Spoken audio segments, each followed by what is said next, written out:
Hello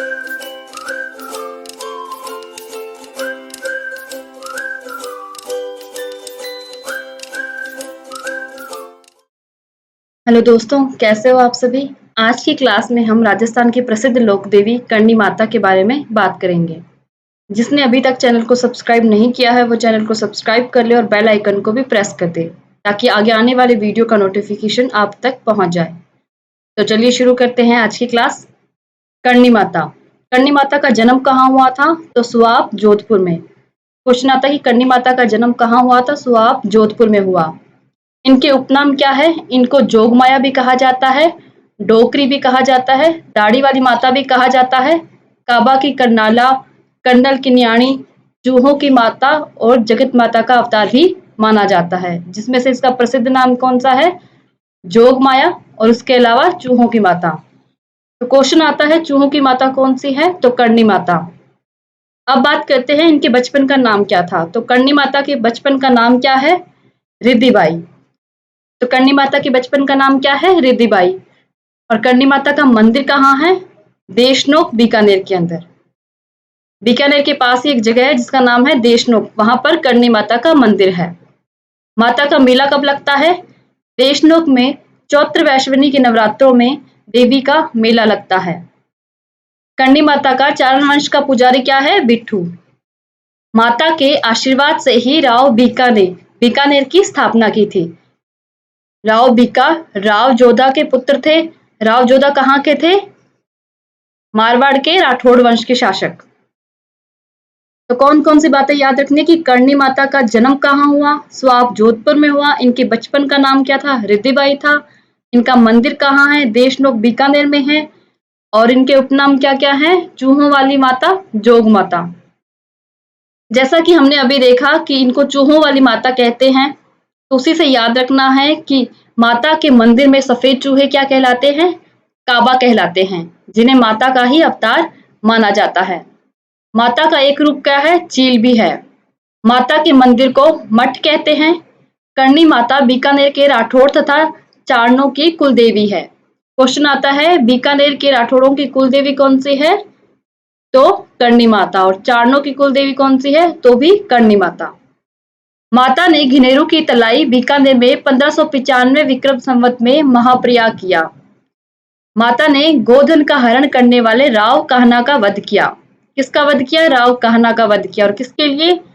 गौओं की रक्षा के लिए। इसने पूगल के राव शेखा को भी हराया। माता ने बहिन गुलाब कंवर के पुत्र लखन को गोद लिया। ऐसा कहा जाता है कि करणी माता का जिनसे विवाह हुआ उनका नाम देपा था, परंतु करणी माता ने उनसे अपनी बहन, छोटी बहन गुलाब का विवाह करवा दिया था। रिद्धिबाई को गोरक्षा व सिद्धियों के कारण देवत्व प्राप्त हुआ। करणी माता को अनादि शक्ति स्वरूप करामात की देवी भी कहते हैं। तो क्या याद रखना है कि माता का दूसरा रूप क्या है? चील है। इनके सफेद चूहों को क्या कहा जाता है? काबा कहा जाता है। और मंदिर को मठ कहते हैं। और यह बीकानेर के राठौड़ों व चारणों की कुल देवी है। और उन्होंने गोधन का हरण करने वाले राव कान्हा का वध किया था। करणी माता की इष्ट देवी कौन सी है? टेमड़ा जी। टेमड़ा जी का मंदिर कहाँ स्थित है? करणी माता के मंदिर के पास ही। करणी माता के मंदिर के पास नेहड़ी है जहां माता सर्वप्रथम रही। माता के मंदिर के मुख्य दरवाजे के पास ग्वाले दशरथ का चबूतरा है। माता के मंदिर के परिसर में सावन भादो कढ़ाइयां रखी हुई है। जब आप मंदिर में प्रवेश करते हो तो एक तरफ साइड में बड़ी बड़ी लोहे की कढ़ाइयां रखी हुई हैं। उनका नाम क्या है? सावन भादो। तो सावन भादो कढ़ाइयां किसके मंदिर में स्थित है? करणी माता के मंदिर में। अब सावन भादो नाम से और क्या क्या है राजस्थान में? सावन भादो झील है, कहाँ स्थित है? अचलगढ़ सिरोही में। सावन भादो नहर है, कहाँ स्थित है? कोटा में। और सावन भादो महल है, कहाँ स्थित है? डींग, भरतपुर में। बीकानेर जिला मुख्यालय से 30 किलोमीटर दक्षिण दिशा में देशनोक विश्व का एकमात्र ऐसा मंदिर है जहां 20 से 25 हजार से ज्यादा चूहे हैं। यहाँ सफेद चूहों का दर्शन शुभ माना जाता है। ऐसा कहा जाता है कि सफेद चूहों को देखने के बाद आपकी मन की इच्छा पूरी हो जाती है। माता के प्रमुख मंदिर कहाँ हैं? देशनोक बीकानेर में जो सबसे ज्यादा प्रसिद्ध है, उसके अलावा उदयपुर में और अलवर में भी स्थित है। ये सबसे महत्वपूर्ण है, इसे याद रखना कि सफेद चूहों वाला माता का मंदिर कहाँ स्थित है? जोधपुर में, जहां सभी चूहे सफेद रंग के हैं। तो ऐसा मंदिर कहाँ स्थित है? जोधपुर में। अब बात करते हैं कि रिद्धिबाई माता करनी कैसे बनी। रिद्धिबाई बनी करनी विक्रमी संवत 1444 अश्विनी शुल्क सप्तमी तदनुसार सन 1387 में मारवाड़ के स्वाप गांव में मेहाजी चारण के घर छठवीं बेटी के रूप में माता करनी का जन्म हुआ। उनका नाम रखा गया रिद्धिबाई। लोक मान्यता है कि रिद्धिबाई ने किशोर काल में अपनी बुआ को स्पर्श करके उनकी टेढ़ी उंगली को ठीक कर दिया था। तभी बुआ ने उनको करनी नाम दिया। करनी का मतलब होता है चमत्कारी। तो इस प्रकार रिद्धिबाई से माता करनी बनी। तो इनके पिता का नाम क्या था? मेहाजी चारण। और इनका जन्म कहाँ हुआ था? स्वाप, जोधपुर में। और करनी का मतलब क्या होता है? चमत्कारी। आगे है मेहरानगढ़ की नींव रखी। आप सभी को पता ही होगा कि जोधपुर के राठौड़ वंश के शासक राव जोधा ने चिड़ियाटूक पहाड़ी पर कौन सा दुर्ग बनवाया था? मेहरानगढ़। उस दुर्ग की नींव किसने रखी थी? माता करनी ने। जोधा ने मंडोर को बहुत सुरक्षित न मानकर वहां से करीब 9 किलोमीटर दूर चिड़ियाटूक की पहाड़ी पर नई राजधानी बनाने का फैसला लिया। जोधा की करनी माता में गहरी श्रद्धा थी। 12 मई 1459 को करनी माता देशनोक से चिड़ियाटूक की पहाड़ी पर मेहरानगढ़ किले की नींव रखने आई। कहां से आई थी? देशनोक से मेहरानगढ़ किले में। तो क्वेश्चन पूछा जाता है कि मेहरानगढ़ किले की नींव किसने रखी थी? तो करनी माता ने रखी थी। इसके अलावा करनी माता ने और किसकी सहायता की थी? बीकाजी की भी सहायता की थी। बीकाजी भी क्या थे? जोधपुर के राठौड़ वंश के शासक थे, जिन्होंने बाद में बीकानेर बसाया था। जनश्रुति के अनुसार राव जोधा वही जिन्होंने मेहरानगढ़ की नींव करनी माता से रखवाई थी। उनसे नाराज होकर उसके छोटे बेटे बीका ने 1465 में मेहरानगढ़ छोड़ दिया।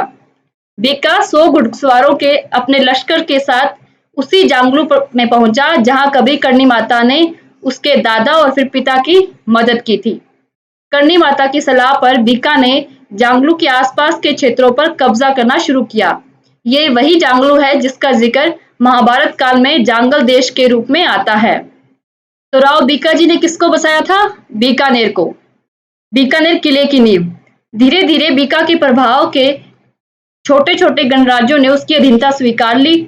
कुछ वर्षों में बीका 2500 गांवों पर शासन करने लगा। गांव पर कब्जे के बाद बीका को नई राजधानी की जरूरत महसूस हुई। उसने 1485 में बीकानेर में किले की नींव रखने के लिए देशनोक से करनी माता को बुलवाया। एक तरह से मरु प्रदेश के 2 बड़े राजपूत घरानों को स्थापित करने में करनी माता ने महत्वपूर्ण भूमिका निभाई है। यानी कि बीकाजी के पिता यानी कि राव जोधा की भी सहायता किसने की थी? करनी माता ने की थी। और बीकानेर किले की नींव भी किसने रखी? करनी माता ने। आगे है देपावत चारण बने पुजारी। करनी माता की बहन गुलाब और दीपोजी चारण के 4 लड़के हुए। करनी माता इन चारों को अपने बच्चों की तरह प्यार करती थी। इन चारों लड़कों के वंशज देपावत चारण के नाम से जाने लगे। दीपोजी वही हैं जिनकी शादी पहले किससे होती है? करनी माता से होती है। उसके बाद करनी माता अपनी बहन की शादी इनसे करवा देती है। और इन चारों लड़कों के वंशज क्या कहलाए? देपावत चारण के नाम से जाने जाने लगे। करनी माता के जाने के बाद यह लोग उनके मंदिर के पुजारी बने। देशनोक में आज भी देपावत चारणों के 4 मोहल्ले हैं।